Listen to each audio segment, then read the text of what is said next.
Friends, welcome to my kitchen. Diwali આવી રહી છે તો તમે પણ બધા કંઈક નવું બનાવવાનું તો વિચારી જ રહ્યા હશો. તો આજે હું એવી જ કંઈક નવી રેસીપી એટલે કે ચોકલેટ પુડિંગ તમારા માટે લઈને આવી રહી છું. તો તમે પણ આ રેસીપી જોઈને ઝટપટ બનાવી લેશો ને? તો ચાલો માણીએ.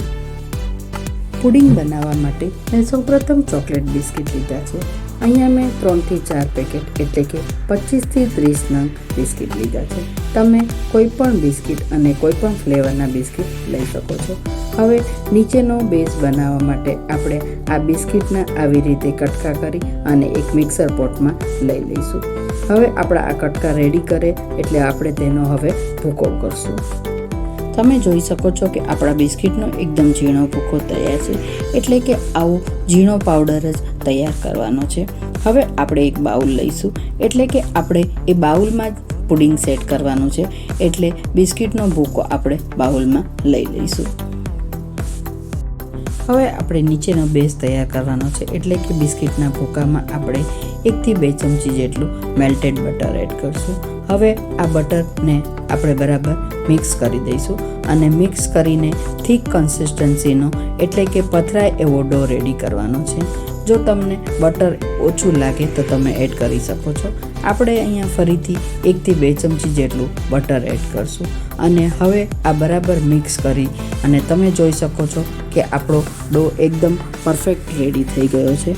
હવે આપણે તેને આવી રીતે ચમચી વડે નીચેનું ફર્સ્ટ લેયર રેડી કરવાનું છે, એટલે તેને આવી રીતે આપણે દબાવી આવી રીતે બેઝ રેડી કરશું. હવે આ બેઝને 15 થી 20 મિનિટ આપણે ફ્રીઝરમાં સેટ કરશું અને ત્યાં સુધી કેરેમલ સોસ રેડી કરી લેશું. બેઝ રેડી કરશું. આ બેઝને આપણે 15 થી 20 મિનિટ માટે ફ્રીઝરમાં મૂકશું અને તે દરમિયાન આપણે કેરેમલ સોસ રેડી કરશું. હવે આપણે કેરેમલ સોસ રેડી કરશું. તેના માટે આપણે એક પેનમાં 1 કપ જેટલી ખાંડ લીધી છે અને આ ખાંડ આપણે પેનમાં એડ કરશું. આ ખાંડને એડ કરતાં પહેલાં પેન ગરમ કરવું ખૂબ જ જરૂરી છે. હંમેશા યાદ રાખવું કે આપણે જ્યારે પણ કેરેમલ કરીએ ખાંડને ત્યારે પેન પહેલેથી ગરમ કરી લેવું અને આ રીતે ખાંડને આપણે સતત હલાવતા રહેવી. તમે જોઈ શકો છો કે ખાંડ આપણી થોડી કેરેમલ થવા લાગી છે, છતાં પણ આપણે તેને ધીરા તાપે હવે આવી રીતે સતત હલાવતા જ રહેશું. હલાવતા તમે જોઈ શકો છો કે આપણી આ ખાંડ બ્રાઉન પણ થઈ ગઈ છે અને થોડા તેના ક્રિસ્ટલ કેરેમલાઇઝ પણ થવા માંડ્યા છે. એટલે આવી જ રીતે તમે સતત ધીરા તાપે હલાવશો એટલે આપણી ખાંડ કેરેમલ થઈ જશે. તમે જોઈ શકો છો કે આપણો કેરેમલ સોસ રેડી થઈ ગયો છે, એટલે કે એક પણ ખાંડના ક્રિસ્ટલ તેમાં દેખાતા નથી. આવી જ રીતે આપણે કેરેમલ સોસ રેડી કરવાનો છે. આપણો આ કેરેમલ સોસ રેડી થઈ જાય એટલે હવે આપણે તેમાં એક મોટી ચમચી બટર એડ કરવાનું છે. અહીંયા મેં સોફ્ટ બટર એટલે કે બહુ ફ્રીઝ પણ નહીં અને એકદમ મેલ્ટેડ પણ નહીં તેવું બટર લેવાનું છે. હવે આ બટરને આપણે બરાબર મિક્સ કરી દઈશું અને આ બટરને આપણે મિક્સ કર્યા પછી હવે તેમાં આપણે એક મોટી ચમચી એટલે કે બટર એડ કર્યું છે તેના કરતાં ડબલ મલાઈ નાખવાની છે. અહીંયા તમે ઘરની મલાઈ પણ લઈ શકો છો અને ક્રીમ પણ લઈ શકો છો. હવે આજે આપણે મલાઈ નાખી છે તેને પણ આપણે મિક્સ કરી લેશું બરાબર. હવે આપણે અહીંયા અડધો કપ જેટલું નોર્મલ ટેમ્પરેચરવાળું દૂધ લઈશું. તેમાં આપણે 2 ટીસ્પૂન જેટલો કોર્નફ્લાવર પાવડર એડ કરશું. હવે આ કોર્નફ્લાવર પાવડરને આપણે એકવાર બરાબર પહેલે મિક્સ કરી દઈશું અને આ પાવડર મિક્સ થઈ ગયા પછી હવે આપણે તેમાં 2 ટેબલસ્પૂન જેટલી દળેલી ખાંડ એડ કરવાની છે અને હવે આ દળેલી ખાંડને પણ આપણે બરાબર મિક્સ કરી દઈશું. નીચે બેસી ન જાય તે રીતે એકદમ મિક્સ કરી દેવી અને ખાંડને મિક્સ કર્યા પછી હવે તેમાં 1 ટીસ્પૂન જેટલો કોફી પાવડર એડ કરવાનો છે. તમે વધારે પણ એડ કરી શકો છો. હવે તેને પણ આપણે બરાબર મિક્સ કરશું. હવે આપણે જે કેરેમલ સોસ રેડી કર્યો છે તે થોડો ઠંડો થઈ ગયો છે. તેમાં આપણે જે દૂધનું મિશ્રણ રેડી કર્યું છે તે એડ કરશું. આ દૂધનું મિશ્રણ ગેસ બંધ હોય ત્યારે જ એડ કરવું અને તેને પહેલે આવી રીતે બરાબર મિક્સ કરી લેવું અને મિક્સ કરતાં પહેલાં હંમેશા ધ્યાન રાખવું કે તેમાં એક પણ લમ્સ ન રહી જાય અને આવી રીતે બરાબર મિક્સ થઈ જાય પછી જ આપણે ગેસ ચાલુ કરવો.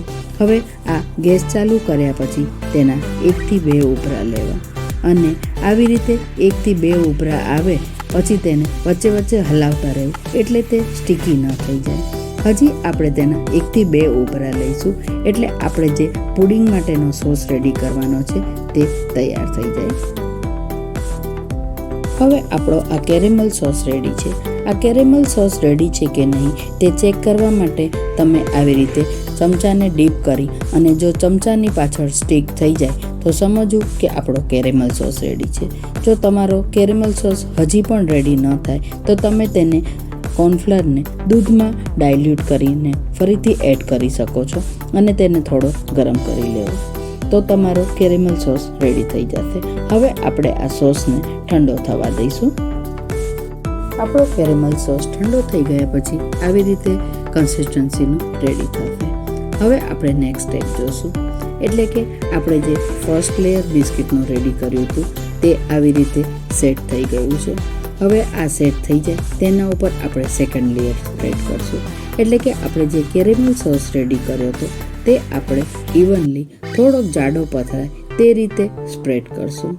આ સેકન્ડ લેયર આપણે થોડું જાડું રાખવાનું છે અને હવે આ સેકન્ડ લેયર સ્પ્રેડ કર્યા પછી તેને અડધી કલાક ફ્રીજમાં મૂકી દેવાનું અને આ ફ્રીજમાં મૂક્યા પછી હવે આપણે થર્ડ લેયરની તૈયારી કરશું। હવે થર્ડ લેયર રેડી કરવા માટે મેં અહીંયા ચોકલેટના ટુકડા કરી લીધા છે અને આ ચોકલેટના ટુકડા કરી અને તેને મેં માઇક્રોવેવમાં મેલ્ટ કરી લીધું છે। અહીંયા મેં ચોકલેટને થોડીક જ મેલ્ટ કરી છે અને માઇક્રોવેવમાં કરી છે, તમે ડબલ બોઇલરથી પણ કરી શકો છો। હવે આ ચોકલેટ મેલ્ટ થઈ ગયા પછી તેમાં મલાઈ એટલે કે 1 ચમચો જેટલી મલાઈ એડ કરવાની છે અને આ ચોકલેટ ગરમ હોય ત્યાં જ આપણે મલાઈ એડ કરી દેવાની અને આ મલાઈ એડ કર્યા પછી તેને એકદમ બરાબર મિક્સ કરી લેવાની છે એટલે કે તેમાં થોડીક પણ મલાઈનો ભાગ દેખાય નહીં। હવે આ બરાબર મિક્સ થઈ ગયા પછી આપણું થર્ડ લેયર આવી રીતે રેડી થઈ જશે। હવે આપણે જે 2 લેયર વાળું પુડિંગ રેડી કર્યું હતું તે ફ્રીજમાંથી બહાર કાઢી લઈશું અને તેના ઉપર આપણે જે ચોકલેટ સોસ રેડી કર્યો છે તે ઇવનલી સ્પ્રેડ કરશું। હવે આ ચોકલેટને આપણે સ્પ્રેડ કરી લીધો છે એટલે કે આવી રીતે એક સરખો સ્પ્રેડ કરી લેવાનો છે। હવે તેના ઉપર આપણે બિસ્કિટના ભૂકા વડે ગાર્નિશ કરીશું। તમે અહીંયા સિલ્વર બોલ્સ કે વર્મિસેલી ચોકલેટ ચિપ્સ વડે પણ ગાર્નિશ કરી શકો છો પણ ઓરિજિનલ ટેસ્ટ માટે મેં ફક્ત આનાથી જ ગાર્નિશ કર્યું છે। હવે આપણે આને 40 મિનિટ માટે ફ્રીઝમાં મૂકી અને એકદમ ચીલ એન્જોય કરશું। ફ્રેન્ડ્સ, રેડી છે ઠંડુ ઠંડુ એવું ચોકલેટ પુડિંગ। તમે પણ આ દિવાળીમાં જરૂરથી ઘરે બનાવી લેજો અને મહેમાનોના દિલ ખુશ કરી લેજો અને તેના વ્યૂ મને જણાવવાનું ભૂલતા નહીં। ફ્રેન્ડ્સ, મારા વિડીયોને લાઈક અને શેર કરવાનું ભૂલતા નહીં અને જો ચેનલને સબસ્ક્રાઈબ ન કરી હોય તો જરૂરથી કરી લેજો।